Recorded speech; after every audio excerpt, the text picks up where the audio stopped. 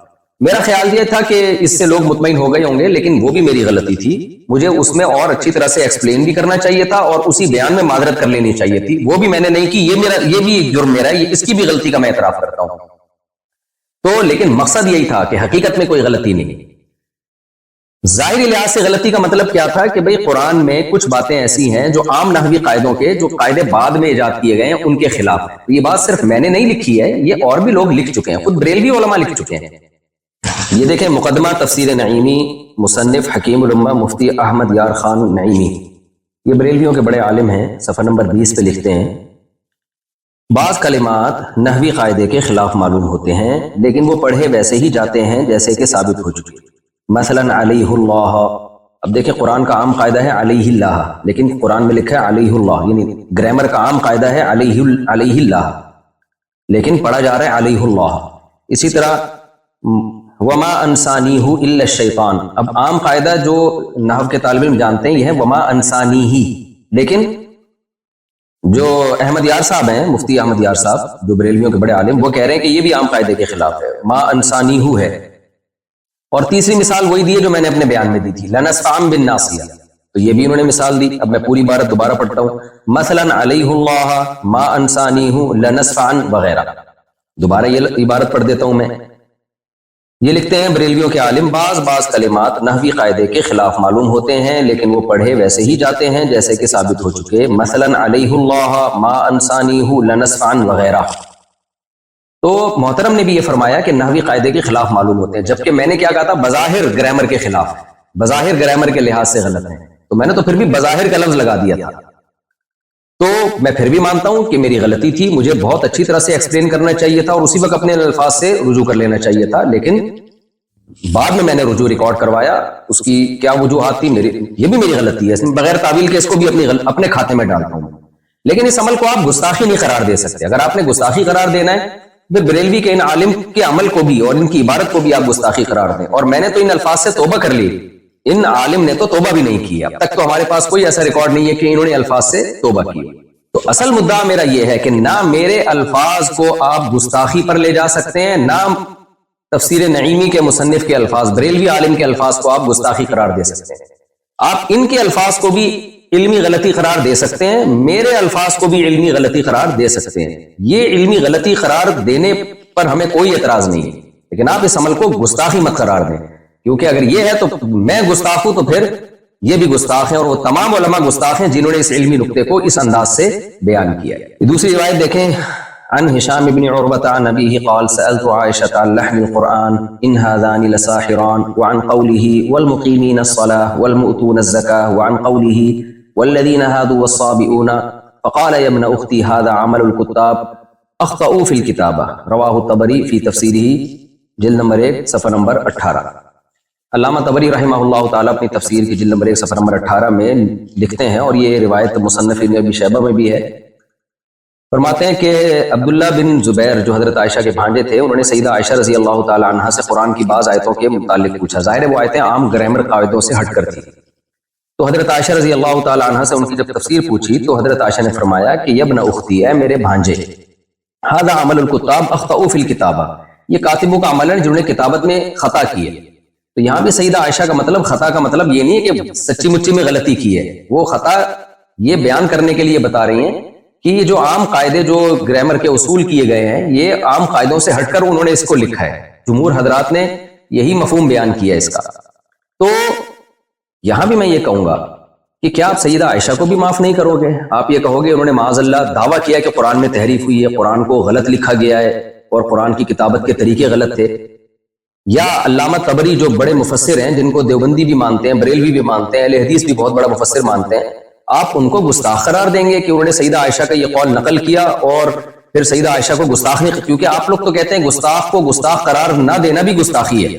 تو کیا ہے معاذ اللہ آپ ان سب کو گستاخ قرار دیں گے؟ ظاہر ہے آپ یہ کہیں گے کہ ایک چیز ہے جس کو یہ اپنے الفاظ میں بیان کر رہے ہیں.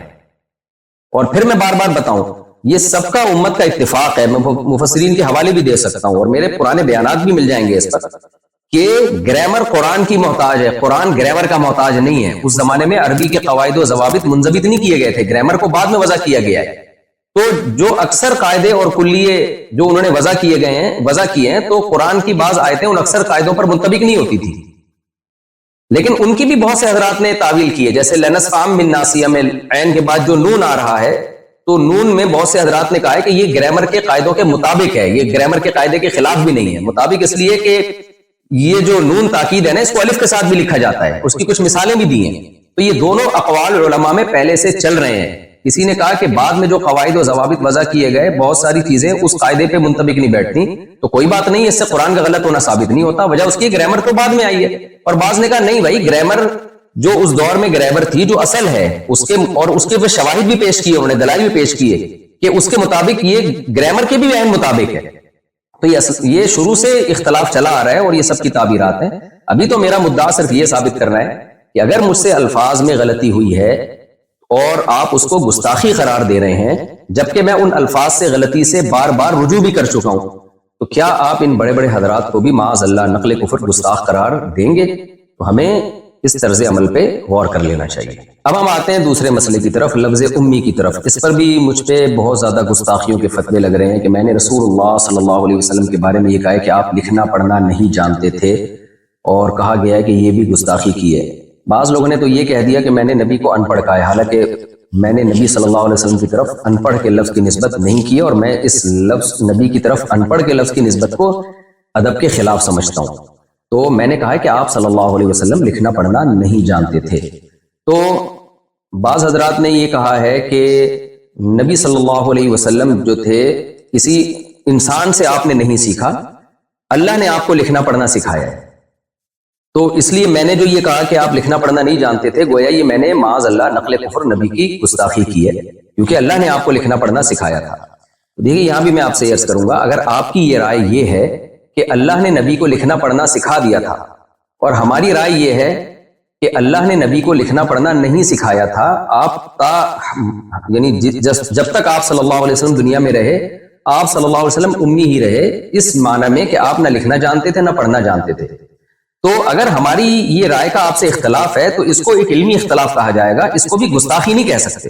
گستاخی آپ اس عمل کو جب کہیں گے جب ہم یہ دعویٰ کرتے ہیں کہ نبی لکھنا پڑھنا نہیں جانتے تھے، اور ہمارا مقصد اس سے معاذ اللہ نبی کی توہین ہو. ہم تو نبی کی تعظیم میں کہہ رہے ہیں کہ جو لکھنا پڑھنا نہیں جانتے تھے، پھر بھی انہوں نے ساری دنیا کو لکھنا پڑھنا سکھایا ہے، ساری دنیا میں علوم بانٹے ہیں، یہی تو نبی کا معجزہ ہے.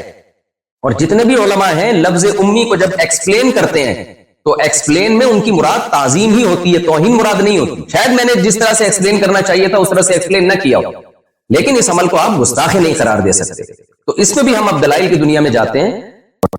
پہلے میں حدیث سے کچھ حوالے دوں گا آپ کے سامنے. تفسیر قرطبی جلد نمبر 7 صفحہ نمبر 299، اس میں عبداللہ ابن عباس رضی اللہ تعالیٰ عنہ کا یہ قول ہے، آپ وہاں جا کے سرچ کر سکتے ہیں. قال ابن عباس رضی اللہ عنہ، ابن عباس فرماتے ہیں کان نبیکم امیا لا یکتب ولا یقرأ ولا یحسب، قال اللہ تعالی وما كنت تتلو من قبله من کتاب ولا تخطه بیمینک. دلیل میں بھی وہی آیت پڑھی ہے عبداللہ بن عباس نے جو میں نے بیان میں پڑھی تھی، دلیل بھی وہی تھی. عبداللہ بن عباس رضی اللہ تعالیٰ عنہ فرماتے ہیں تمہارے نبی صلی اللہ علیہ وسلم امی تھے، لا یکتب نہ لکھنا جانتے تھے، ولا یقرأ اور نہ پڑھنا جانتے تھے. اور ہے نا ما انا بقاری، حدیث میں آتا ہے جب پہلی سورت نازل ہوئی ہے تو جبریل علیہ السلام نے فرمایا اقرا، تو آپ نے کیا فرمایا تھا؟ ما انا بقاری. تو یہی بات عبداللہ بن عباس نے کی. ولا یحسب اور نہ حساب جانتے تھے. اور پھر آپ نے دلیل کے طور پہ قرآن کی آیت پیش کی وما كنت تتلو من قبله من کتاب ولا تخطه بیمینک، کہ آپ کے دائیں ہاتھ نے نہیں لکھا اس کو، اور آپ نے اس سے پہلے کبھی کوئی کتاب پڑھی نہیں. اور پھر علامہ قرطبی جو ہے حدیث کی کتاب سے عبداللہ بن عمر رضی اللہ تعالیٰ عنہ سے بھی یہ روایت نقل کرتے ہیں، عن ابن عمر رضی اللہ عنہما عن النبی صلی اللہ علیہ وسلم قال امت امیت لا نکتب ولا نحسب، ہم ایک امی امت ہیں، نہ ہم لکھتے ہیں نہ ہم پڑھتے ہیں. اچھا بعض لوگ ہو سکتا ہے ترجمے میں یہ گڑبڑ کریں کہ نبی صلی اللہ علیہ وسلم کے بارے میں جو عبداللہ بن عباس نے فرمایا کہ نبی نہ لکھتے تھے نہ پڑھتے تھے، تو اس سے یہ کہا ثابت ہوتا ہے کہ لکھنا اور پڑھنا نہیں جانتے تھے. بھائی جانتے تھے لیکن لکھتے نہیں تھے. لیکن اگلی حدیث میں اس کو کلیئر کر دیا، آپ نے فرمایا ہم امی امت ہیں، نہ لکھنا جانتے ہیں نہ پڑھنا جانتے ہیں. اگر ہم اس کا ترجمہ یہ کریں گے کہ ہم نہ لکھتے ہیں نہ پڑھتے ہیں تو یہ بات تو مشاہدے کے خلاف ہو جائے گی. بعض صحابہ تو لکھتے بھی تھے پڑھتے بھی تھے. تو اس میں نبی نے اپنی بارے میں بتایا کہ ہم امت یعنی من حیث القوم عرب میں لکھنا پڑھنے کا نہیں آتا تھا ان کو، مخصوص لوگ ہوتے تھے جن کو لکھنا پڑھنا آتا تھا. تو اگلی حدیث پہلی حدیث کے مصداق کو متعین کر رہی ہے کہ نبی صلی اللہ علیہ وسلم فرمایا ہم امی ہیں، نہ ہم لکھنا جانتے ہیں نہ ہم پڑھنا جانتے ہیں. اور یہ حدیث صحیح ہے، مسلم میں 1080 صراحتاً بھی ہے، جو میں آپ کے سامنے پڑھ دیتا ہوں.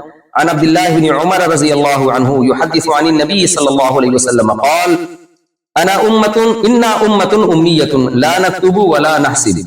نبی صلی اللہ علیہ وسلم نے فرمایا کہ ہم امی امت ہیں، نہ ہم لکھنا جانتے ہیں نہ ہم حساب و کتاب کرنا جانتے ہیں. تو پھر بھی اگر آپ کا اختلاف ہے کہ نہیں بھئی نبی صلی اللہ علیہ وسلم کو اللہ نے لکھنا پڑھنا سکھا دیا تھا، تو یہ علمی اختلاف کہلائے گا. اس میں آپ کہیں گے ہمارے اس میں مفتی طارق مسعود صاحب سے اور جمہور امت سے اختلاف ہے. اس کو آپ گستاخی نہیں قرار دے سکتے. جمہور امت کا وہی عقیدہ ہے کہ نبی صلی اللہ علیہ وسلم لکھنا پڑھنا نہیں جانتے تھے، مگر یہ آپ کی تعریف ہے اور آپ صلی اللہ علیہ وسلم کی تعظیم ہے کہ جو نہ لکھنا جانتا ہو نہ پڑھنا جانتا ہو، پوری دنیا کو لکھایا بھی پڑھایا بھی، اور پوری دنیا علوم میں اس کی محتاج ہے. بعد از خدا بزرگ توئی قصہ مختصر، اللہ کے بعد کوئی صاحب علم ہے تو پیغمبر صلی اللہ علیہ وسلم. تو آپ کیسے میرے اس طرز بیان کو آپ گستاخی قرار دے رہے ہیں؟ یہ صحیح ہے بخاری حدیث نمبر 2731. یہ واقعہ کیا ہے؟ صلح حدیبیہ کا مشہور واقعہ. جب حدیبیہ میں صلح ہوئی نبی صلی اللہ علیہ وسلم اور صحابہ مشرکین مکہ کے درمیان، تو جو صلح میں معاہدہ ہوا تھا وہ ریٹن فارم میں لایا جا رہا تھا.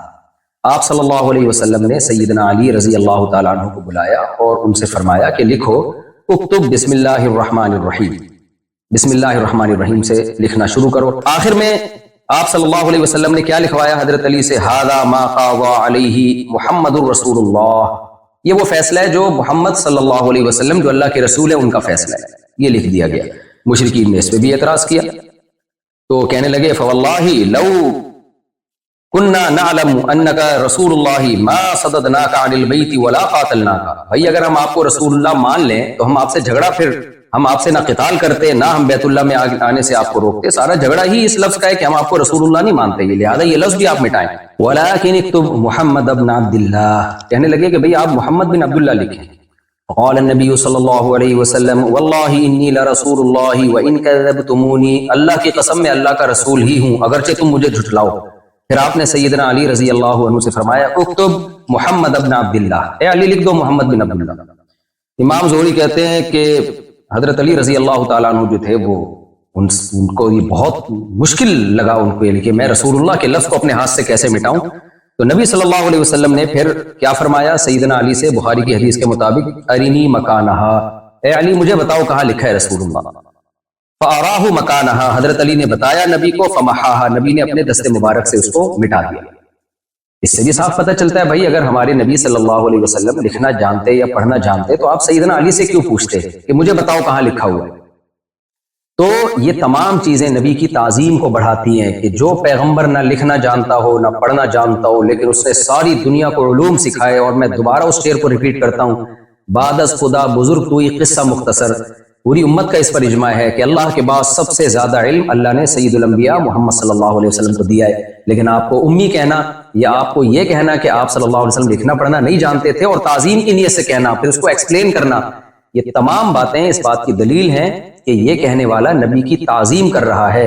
اور ایسے تعظیم کرنے والے پر گستاخی کے فتوے لگانا کسی بھی طرح سے نہیں بنتا. اور اگر پھر بھی آپ یہ سمجھتے ہیں کہ یہ گستاخی ہے معاذ اللہ، تو پھر میں آپ کے سامنے کچھ بریلویوں کے چوٹی کے علماء کے حوالے پیش کرتا ہوں مختصر. تو جو فتویٰ پھر آپ نے مجھ پہ لگایا ہے ان پہ بھی لگائیں. کنز الایمان مع خزائن العرفان، امام احمد رضا خان بریلوی صاحب، ان کی تفسیر، انہوں نے قرآن کی جو آیت ہے فآمنوا باللہ ورسولہ النبی الأمی الذی یؤمن باللہ وکلماتہ، اس آیت کی تفسیر میں لکھتے ہیں اللہ اور اس کے رسول بے پڑھے غیب بتانے والے. الامی کا ترجمہ انہوں نے کیا بے پڑھے، حالانکہ میں نے بے پڑھے کا مطلب اردو میں ان پڑھ ہی سمجھا جاتا ہے، جبکہ میں نے تو لفظ بے پڑھے استعمال نہیں کیا. میں نے تو کہا آپ صلی اللہ علیہ وسلم لکھنا پڑھنا نہیں جانتے تھے، جبکہ جناب احمد رضا خان بریلوی نے تو بے پڑھے کا لفظ نبی صلی اللہ علیہ وسلم کے لیے استعمال کیا ہے. اور میرا ایک کلپ موجود ہے جناب امام احمد رضا خان کے فیور میں، آپ وہ یوٹیوب پہ سرچ کر سکتے ہیں کہ میرے سامنے کسی نے کوئی عبارت نکالی اور کہا کہ اس سے تو ان کی گستاخی ثابت ہو رہی ہے، تو میں نے اس کی تعویل کی، کیونکہ بعض لوگ مجھ پہ یہ الزام لگا رہے ہیں کہ ان کے لیے اپنے لیے اصول کچھ اور ہیں، دوسروں کے لیے اصول کچھ اور ہیں، تو یہ الزام بھی غلط ہے۔ آپ میرا وہ کلپ دیکھ سکتے ہیں کہ اس میں جناب احمد رضا خان، بہت پرانا کلپ ہے وہ، میں کہہ رہا ہوں اس سے گستاخی کا پہلو نکالنا ٹھیک نہیں ہے۔ تو جب ہم جناب احمد رضا خان بریلوی سے بیسیوں اختلافات کے باوجود ان کی اس بے پڑھے لفظ سے گستاخی کا پہلو نہیں نکال رہے، تو آپ ہمیں لفظ امی کو ایکسپلین کرنے میں آپ ہمیں کیسے گستاخ قرار دے سکتے ہیں؟ ایک اور حوالہ، مظہر القرآن، تفسیر مظہر القرآن جلد اول میں بریلویوں کے بہت بڑے عالم ہیں شیخ الاسلام مفتی شاہ محمد مظہر اللہ دہلوی، یہ اپنی کتاب میں لکھتے ہیں اللہ تعالیٰ نے مجھے یعنی محمد صلی اللہ علیہ وسلم کو پچھلی کتابوں میں امی لقب سے یاد فرمایا۔ آگے اس کی ایکسپلینیشن، اس کی روایت کی کو ایکسپلین کرتے ہوئے کہتے ہیں اس لیے کہ آپ ان پڑھ تھے۔ اب آپ دیکھیں انہوں نے تو آپ کے لیے ان پڑھ کا لفظ استعمال کیا ہے، میں نے تو ان پڑھ کا لفظ بھی استعمال نہیں کیا۔ پھر آگے کہتے ہیں یا اس وجہ سے کہ آپ ام القریٰ یعنی مکہ میں پیدا ہوئے تھے، ان پڑھ ہونا حضور کے لیے بڑا فخر ہے، نہ کہ نہ پڑھے نہ لکھے اور وہی کے ذریعے سے بڑے بڑے لوگوں کو دنیا اور دین کے انتظام سکھائے۔ دوبارہ میں ان کے الفاظ کو ریپیٹ کر دیتا ہوں، کہتے ہیں اس لیے کہ آپ صلی اللہ علیہ وسلم ان پڑھ تھے، اور پھر آگے فرمایا کہ حضور کی ان پڑھ ہونا حضور کے لیے بڑا فخر ہے کہ نہ پڑھے نہ لکھے اور وہی کے ذریعے سے بڑے بڑے پڑھے لکھوں کو دنیا اور دین کے انتظام سکھائے۔ یہی بات تو ہم پورے بیان میں کہتے رہے ہیں، پھر بھی ہم نے ادب میں ان پڑھ کا لفظ استعمال نہیں کیا، لیکن جو بریلویوں کے یہ بڑے عالم ہیں انہوں نے تو ان پڑھ کا لفظ بھی استعمال کر لیا اور نہ پڑھے نہ لکھے کا لفظ بھی استعمال کر لیا، اور ان کو اس طرح کی باتوں کو ہم نے یہی کہا ہے کہ بھائی ان کا مقصد نبی کی تعظیم تھی، توہین نہیں تھی۔ پورا میرا بیان جو کینیڈا میں ہوا ہے پورا نبی کی تعظیم اور قرآن کی صداقت پہ بیان ہوا ہے۔ آپ مجھے گستاخ قرار دیتے ہیں میرے ان جملوں کی وجہ سے، تو پھر آپ ان بزرگوں کی طرف بھی آئیے اور ان کو بھی آپ گستاخ قرار دیں۔ فتاوی رضویہ جلد نمبر 14 صفحہ نمبر 237، اس میں جناب احمد رضا خان بریلوی صاحب لکھتے ہیں کیا یحرفون الکلم عن مواضعہ کے سر پر سینگ ہوتے ہیں؟ اب آپ بتائیے قرآن مجید کی آیت کے لیے یہ الفاظ استعمال کرنا، یحرفون الکلم عن مواضعہ کے سر پر سینگ ہوتے ہیں، کیا اس سے بے ادبی نہیں جھلکتی؟ لیکن ہم تو تعویل کرتے ہیں کہ بھائی ان کا مقصد بے ادبی نہیں تھا، زور خطابت میں اور قلم کے زور میں انہوں نے ایک بات بیان کی اور مقصد سامنے والے کی بے ادبی تھی۔ لیکن اول نظر میں آپ کو کیا لگ رہا ہے؟ دوبارہ میں پڑھ دیتا ہوں، یہ کیا کہتے ہیں یحرفون الکلم عن مواضعہ، کیا یحرفون الکلم عن مواضعہ کے سر پہ سینگ ہوتے ہیں؟ یعنی ایسے ہی ہے جیسے کوئی کہہ لے کیا سورہ اخلاص کے سر پہ سینگ ہوتے ہیں، کیا قل اللہ کے سر پہ سینگ ہوتے ہیں، کیا سورہ فلق کے سر پہ سینگ ہوتے ہیں؟ تو آپ دیکھیں کہ یہ انداز بیان کیسا ہے۔ کیوں ہمارے جو بریلویوں میں جو متشدد حضرات ہیں اس کی تعویل کرتے ہیں؟ اسی لیے تعویل کرتے ہیں کہ وہ کہتے ہیں ان کی نیت یہ نہیں تھی۔ تو جب بھائی آپ کے لوگ اگر کوئی ایسا لفظ استعمال کریں جس سے گستاخی جھلک رہی ہو، لیکن آپ اس کو نیت کو ایکسپلین کرنے کا موقع بھی دیتے ہیں، ڈیفینڈ بھی کرتے ہیں، تو اگر یہ کام کسی دوسرے سے ہو جائے تو یہ کیا بات ہے کہ بھائی دوسروں کے لیے اصول کچھ اور اپنے لیے اصول کچھ اور۔ یہ تو دو باتیں جن کی بیس پہ مجھ پہ گستاخیوں کے الزام لگے، ان کو میں نے ذرا ایکسپلین کیا ہے۔ اب میں تیسری بات کی طرف آتا ہوں۔ شریعت کا دیکھیں ایک اصول ہے کہ ایک شخص جو نبی صلی اللہ علیہ وسلم پر ایمان رکھتا ہے، نبی کی دعوت اور تبلیغ کے لیے دنیا میں نکلا ہوا ہے، میرے سفر 99% دین کی دعوت اور تبلیغ کے لیے ہوتے ہیں، نبی کی عظمت کو بیان کرنے کے لیے، قرآن کی صداقت کو بیان کرنے کے لیے ہوتے ہیں۔ ایسے شخص سے اگر کوئی ایسا لفظ نکل جائے کہ جس میں گستاخی کا پہلو نکل رہا ہو اور اس کی تعویل کی جائے تو گستاخی کا پہلو نہیں نکل رہا ہو، تو شریعت کیا کہتی ہے کہ آپ کسی شخص کے کلام کو گستاخی پر محمول کریں یا اس کی کوئی تعویل کریں، کسی ایسے شخص کے کلام کو جو کلمہ گو مسلمان ہے؟ شریعت کیا کہتی ہے اس بارے میں؟ یا اس کو سلپ آف ٹنگ پہ معمول کریں آپ کہ بھئی زبان کی خطا ہے، یہ بیان کرنے کی خطا ہے؟ ظاہر ہے ساری دنیا کے علماء اس پر متفق ہیں کہ اس کی تعویل کی جائے گی، اس کو کافر نہیں قرار دیا جائے گا، اس کو گستاخ نہیں قرار دیا جائے گا۔ گستاخی کا الزام لگانا یہ بدکاری اور زنا کے الزام سے زیادہ بدتر الزام ہے، تو بہت بڑا جرم ہے جس کی نسبت آپ کر رہے ہیں۔ تو اتنے بڑے جرم کے لیے ثبوت اور شواہد اسی حساب سے ہونے چاہیے۔ فوائد السالکین میں صفحہ 278 کے حوالے سے یہ بات لکھی ہوئی ہے۔ خواجہ معین الدین چشتی قدس سرہ نے فرمایا کہ میں حضرت مخدوم شیخ یوسف چشتی قدس سرہ کی خدمت میں حاضر تھا کہ ایک شخص بیعت کے ارادے سے آیا، خواجہ کے قدموں میں اپنا سر رکھا اور عرض کیا کہ بیعت کے لیے حاضر ہوا ہوں۔ خواجہ پر کیفیت طاری تھی، فرمایا کہ اگر تم کہو کہ لا الہ الا اللہ چشتی رسول اللہ تو میں تمہیں مرید کر لوں۔ چونکہ وہ شخص دھن کا پکا اور سچا تھا، اس نے فوراً اقرار کر لیا۔ خواجہ نے بیعت کے لیے اسے اپنا ہاتھ دیا اور اسے بیعت کر لیا۔ پھر فرمایا کہ سنو میں کون ہوں اور کیا ہوں، محمد رسول اللہ صلی اللہ علیہ وسلم کے دربار کے کمینے غلاموں میں سے ایک ہوں، کلمہ وہی ہے، مگر میں نے تیرے کمال اور اعتقاد اور صدق کو آزمایا تھا۔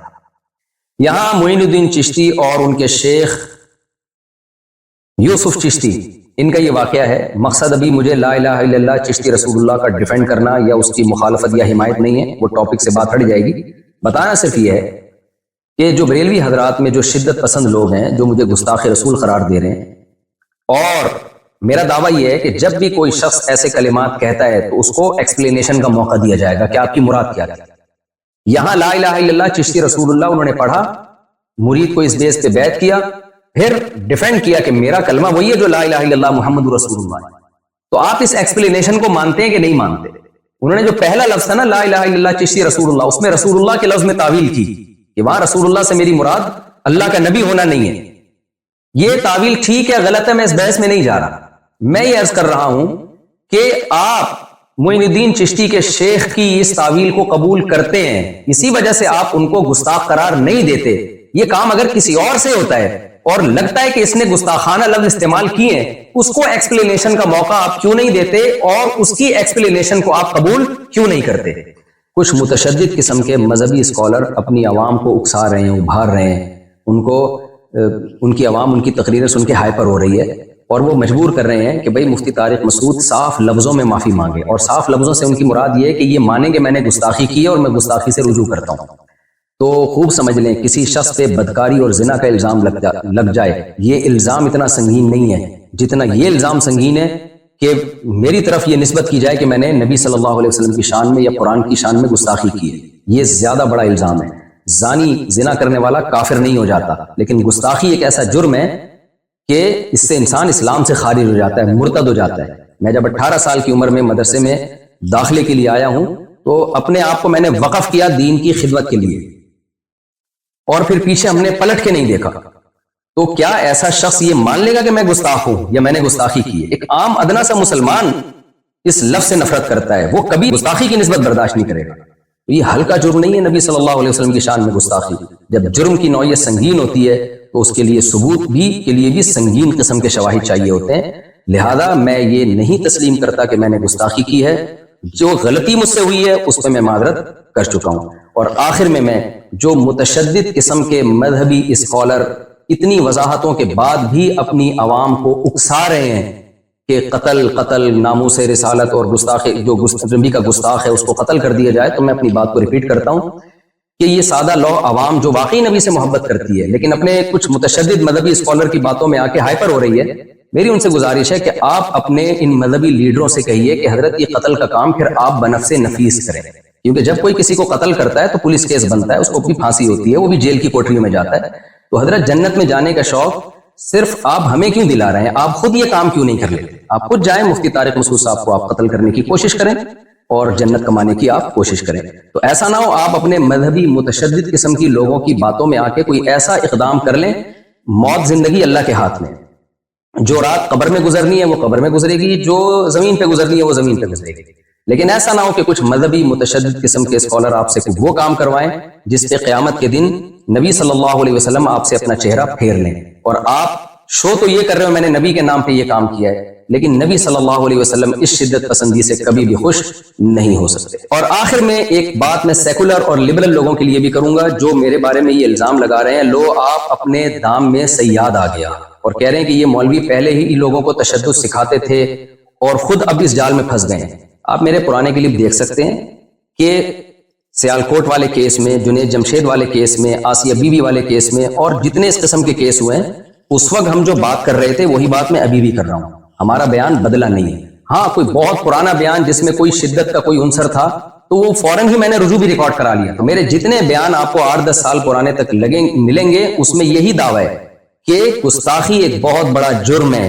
گستاخی کو ثابت کرنے کے لیے شواہد اور دلائل بہت مضبوط ہونے چاہیے، اور یہ کام کورٹ کا ہے، عوام کا کام نہیں ہے۔ تو قانون ہاتھ میں لینے کی کوشش نہ کی جائے۔ جزاکم اللہ احسن الجزا۔